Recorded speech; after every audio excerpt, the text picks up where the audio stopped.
Can you imagine living your life so precisely that an entire town sets their clocks by your daily walk?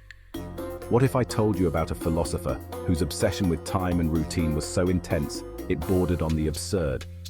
Stay tuned, because today we're diving into the curious life of Immanuel Kant, a man whose eccentric habits and ironclad routines will leave you both astonished and amused.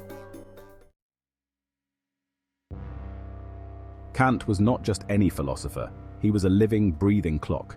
Rain, snow, or sunshine, his schedule never faltered. People in Königsberg used to fix their clocks and watches on seeing him pass by on his daily walk. You could be certain second to second. He moved like the hands of a clock. His servant used to declare, not, "Master, your breakfast is ready." No, but "Master, it is 7:30. Master, it is 12:30. There was no need to say that it was time for lunch, 12:30. Only the time had to be told. You'll be amazed to know to which extent he goes to maintain his schedule. One rainy day while heading to the university, one of his shoes got stuck in the mud. He left the shoe there because if he tried to take the shoe out, he would be a few seconds late, and that was not possible for him. With only one shoe on, he entered the class. The students looked at him and asked, "What happened?" He said, "Just one shoe got stuck in the mud. But I cannot be late. So many people fix their watches and clocks by me. My shoe is not that important. When I return home, I will get it back because who is going to steal one shoe?" Now, imagine being so engrossed in your work that you forget to check the time. Kant once had a guest over, and during a heated philosophical debate, his servant interrupted, "Sir, it is 10 o'clock." Without a word, Kant jumped, shoes, hat and all, into his bed and covered himself with the blanket fully dressed, leaving the guest bewildered. The guest said, "But he could at least have said good night to me." The servant replied, "He does not waste a single moment. You have seen the shoes and hat. He has not even changed them because that would take time." Why? Because his bedtime was non-negotiable. Behind Kant's disciplined facade was a unique relationship with his servant, Martin Lampe. Lampe wasn't just a caretaker, he was the keeper of Kant's time, ensuring every second of the philosopher's day was accounted for. Have you ever wondered what it takes to manage the daily life of a genius? Let's find out. He used to get up at 5 o'clock in the morning, and that was the most difficult thing, where every servant failed. Just this one servant, who had been with him almost his whole life.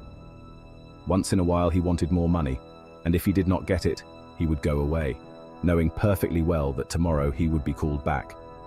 New servants would be hired, because Kant was also tired of the man.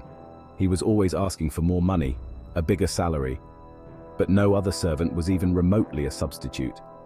The real problem was at 5 o'clock early in the morning. Kant used to explain to his servants, "At 5 o'clock, whatever happens, you have to pull me out of bed. I will fight you. I may beat you. You have to beat me. You have to wrestle with me whatever happens because I'm asleep and I want to sleep at that moment. But that is my regular life. At 5 o'clock I have to get up." Naturally, no new servant could beat the master. But the old servant was really good. He would hit him hard, pull him out of bed by his legs, and Kant is shouting, abusing him, but he would not listen. There were times when the servant would slap him. "Wake up! It is 5 o'clock. Don't create any nuisance and noise, because there are neighbors too, and they don't want to get up at 5 o'clock. He almost had to wrestle with him. It was an everyday routine. 5 o'clock, a wrestling match. Kant would go on slipping under his blanket, and the servant would go on pulling him out. He remained his whole life in one town, for the simple reason that any change disturbed his contemplation. New house, new people. Everything had to be exactly the same, so that he would be completely free to contemplate. He never got married. One woman had even offered, but he said, "I will have to think over it." Perhaps that will be the only answer of its kind. Ordinarily the man proposes. She must have waited long enough, and when she found that this man was not going to propose, she proposed. And what did he say? "I will have to think over it." He contemplated for 3 years on all favorable points for marriage, on all unfavorable points against marriage. And the trouble was that they were all equal, balancing, cancelling each other. So after 3 years, he went and knocked on the door of the woman's house to say, "It is difficult for me to come to a conclusion because both sides are equally valid, equally weighty, and I cannot do anything unless I find one alternative more logical, more scientific, more philosophical than the other. so please forgive me and you can get married to somebody else." The father opened the door. Kant asked about the daughter. The father said, "You have come too late. She got married. She has even got one child now. You are some philosopher. 3 years later you have come to give her your answer." Kant said, "Anyway, the answer was not yes, but you can convey to your daughter my inability to find out. I tried hard to find out, but I have to be fair. I cannot cheat myself by putting up only favorable reasons and dropping unfavorable reasons.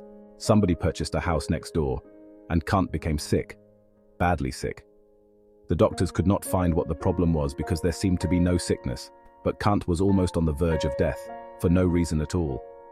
One of his friends came by and he said, 'There is no problem. As far as I see, the house next door has been taken by somebody, and they have grown their trees so Kant's window is covered. And it was part of his absolute timetable, that he would stand in the window at the time of sunset and look at the sunset. Now the trees have grown too high, they have covered the window. That is the cause of his sickness and nothing else. His timetable is disturbed, his whole life is disturbed.' Kant stood up. He said, 'You are right, it is those trees. Since those trees have grown, I have not seen the sunset.' Those neighbors were asked, and they were willing. They cut the trees, and the next day Kant was perfectly okay." Kant's story serves as a reminder of how deeply our routines and surroundings can affect our well-being. Even the smallest disruptions can have profound impacts.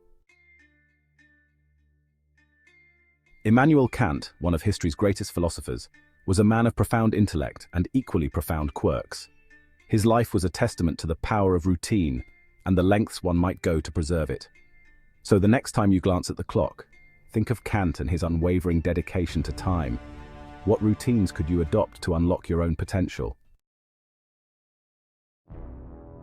Thanks for watching. If you enjoyed this dive into the life of Immanuel Kant, don't forget to like, share, and subscribe for more intriguing stories from history. Until next time, keep pondering.